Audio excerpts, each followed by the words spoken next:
Lid Jim Jerre. Sis het maar. Woensdag 24 juli stien wij met Sis het maar op de Frieske Ballonfeesten op een Jouwer. En we stellen de meesten de volgende vraag. Waar zoen jou hinnen vliegen en waarom? Boven in eigen huis, dat ligt me wel grappig, want die bij hem mooi. Maar ik zou naar Hattem willen vliegen. En waarom? Ah, daar woon ik. Naar Hongkong. Want dat is een prachtige plaats, daar kan je uitgaan achter elkaar door, daar verveel je je nooit. Nou, ik zou nog wel eens naar het grootste ballonevenement ter wereld willen. Omdat, luchtballon, dat zie ik wel achter mij waarschijnlijk. Dat is gewoon een van mijn hobby's en dat lijkt mij hartstikke geweldig. Het mooiste nu, omdat ik in Friesland ben en wij aan het varen zijn, het mooiste om het eigenlijk boven een meer te vliegen. Lijkt mij heel mooi om nou een Sneekermeer bijvoorbeeld van bovenaf te kunnen zien. Lijkt me helemaal geweldig.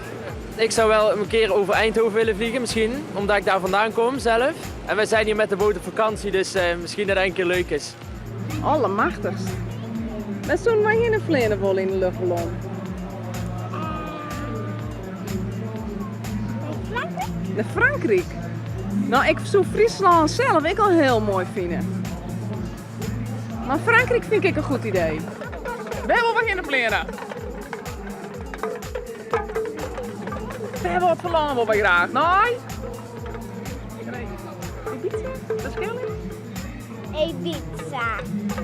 Ibiza? Nee, Ameland. En daar dan? Het lauwste naar Portugal. Portugal of naar Ameland? Wij zouden wel graag richting Snitsen vliegen willen, lijkt me prachtig. Oer de Snitsen marren in de vliegen lijkt me helemaal geweldig. Ja, prachtig.